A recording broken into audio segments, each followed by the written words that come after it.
In this lesson, we're going to look at solving quadratic equations. Now, a quadratic equation always takes the form, can always take the form of ax squared plus bx plus c, but it's rarely written in that exact format. Sometimes you're going to have to manipulate it, which just means that there is going to be an x squared term. There's going to be some number or no number, meaning 1, x squared.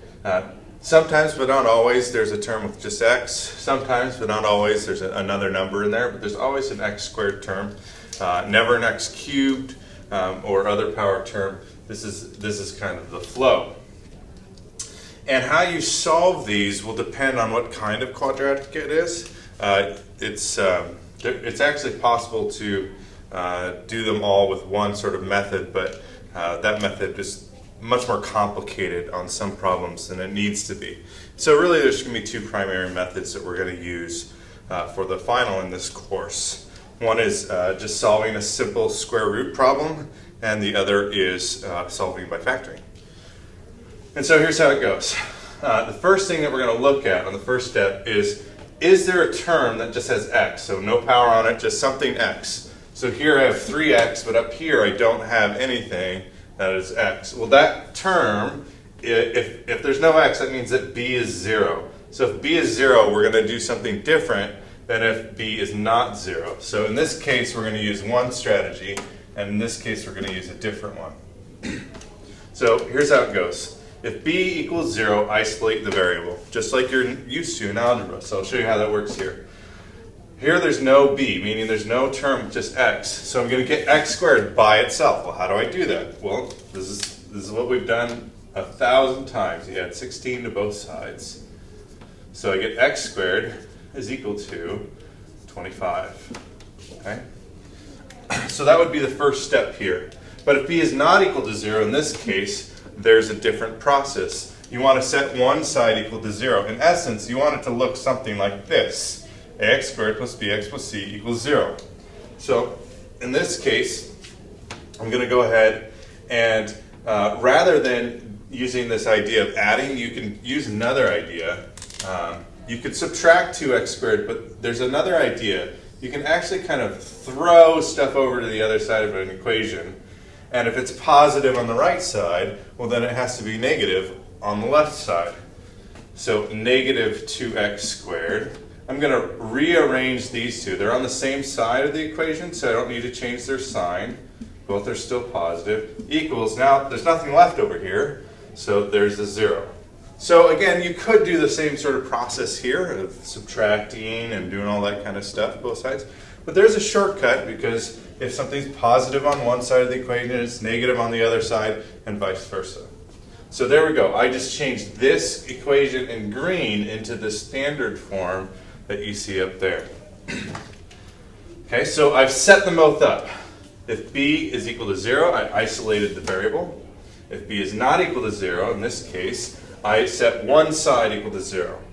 Okay, and then what you do here, steps 2 and 3 will depend. Okay, if b is equal to 0, this is what we're going to do, and if it's not, we're going to do something else. So if we have this scenario here where it just says x squared equals 25, all we're going to do is take the square root of both sides. And we're going to remember to put in a plus or minus on the side with the number. And I'll explain why in just a second. But the square root of x squared is just x. And then we have the plus or minus. Let me make that clearer. Plus or minus. The square root of 25 is 5.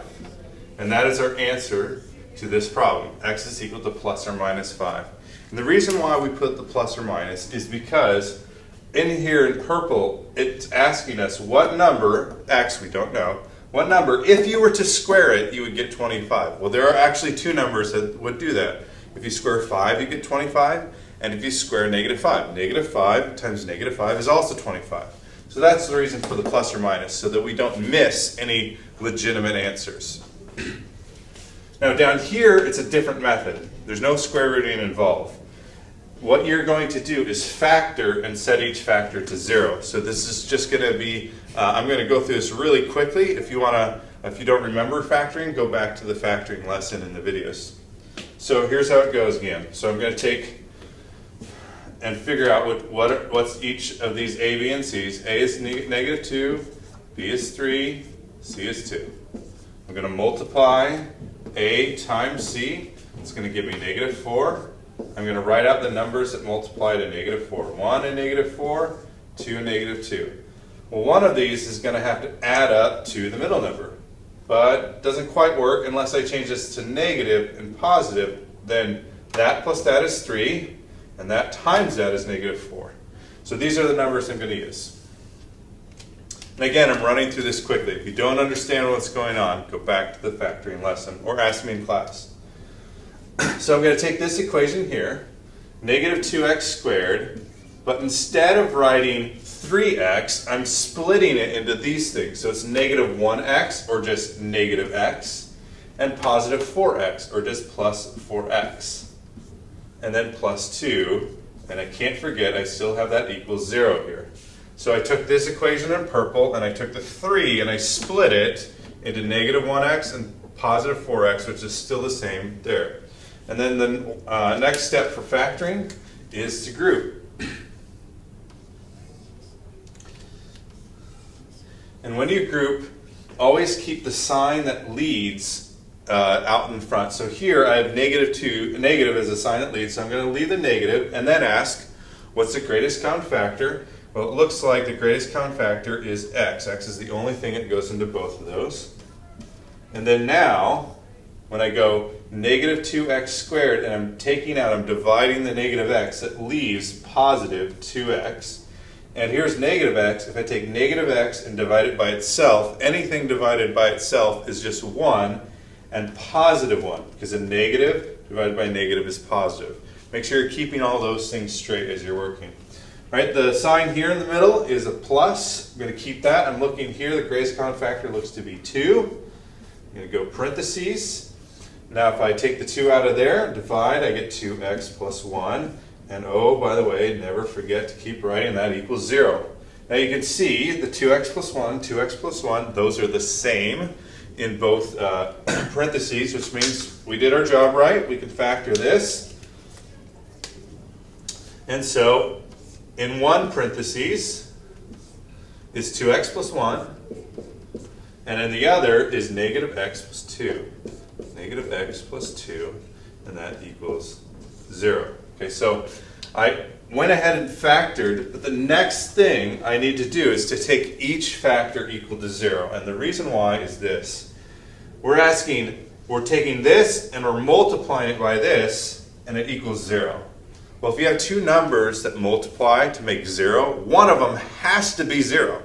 At least one of them has to be 0. So if this one's 0, then that would work.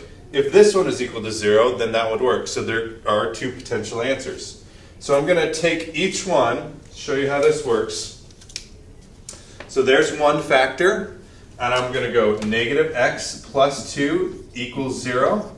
And there's the other factor. 2x plus 1 is equal to 0. And now I need to solve. Okay, so I'm going to subtract 1. Subtract 1, that's going to give me 2x is equal to negative 1. Divide by 2, divide by 2, and that gives me x is equal to negative 1/2. Okay, if I go to the other one, because there's another one, I got to subtract 2, that gives me negative x is equal to negative 2.